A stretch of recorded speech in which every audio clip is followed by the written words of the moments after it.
শরৎকাল। গ্রামে পুজোর কদিন পর রাতগুলো একটু অন্যরকম হয়ে যায়। হালকা কুয়াশা, ঝিঁঝি পোকার ডাক আর দূরে বাঁশঝাড়ের অদ্ভুত শব্দ। অর্পিতা সেই রাতে একটু দেরি করেই ফিরছিল মায়ের বাড়ি থেকে। রিকশা পাওয়া যায়নি, তাই হাঁটতে হাঁটতেই ফিরছিল। রাত তখন প্রায় 12টা। পথটা ফাঁকা, দুপাশে শুধু ধানক্ষেত আর মাঝে মাঝে বাঁশঝাড়। হঠাৎ অর্পিতা শুনল তার পায়ের সাথে সাথে আরও একটা পায়ের শব্দ। সে থেমে গেল। পিছনে কেউ নেই।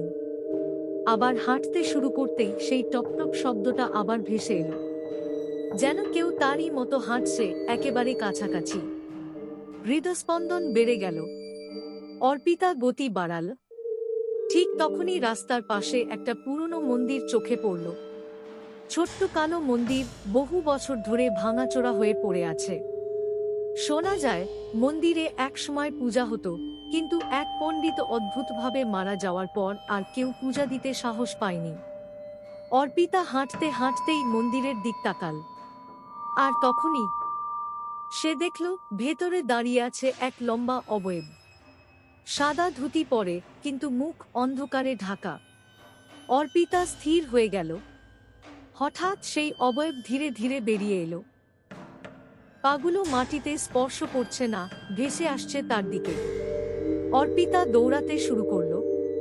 চারপাশ নিস্তব্ধ, শুধু নিজের শ্বাসের শব্দ।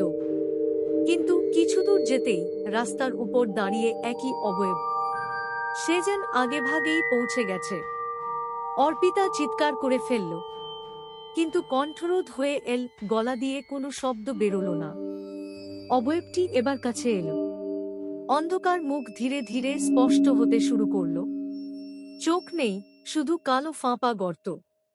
আর মুখে বিকট হাসি। অর্পিতা পিছিয়ে গেল, কিন্তু হঠাৎ তার পা কাদায় আটকে গেল। অবয়বটা ফিসফিস করে বলল, মন্দিরে কেন তাকালে? তাকানো মানেই ডাকা। তারপর পুরো দুনিয়া অন্ধকার হয়ে গেল। পরের দিন সকালে গ্রামের লোকেরা রাস্তার ধারে অর্পিতাকে অচেতন অবস্থায় পেল।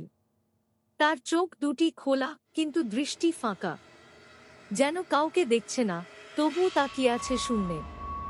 সেদিন থেকে আজও অর্পিতা আর কথা বলে না। শুধু রাতে যখন রাস্তার ধারে কেউ হাঁটে, অর্পিতার গলা ভেসে আসে, মন্দিরে তাকিও না।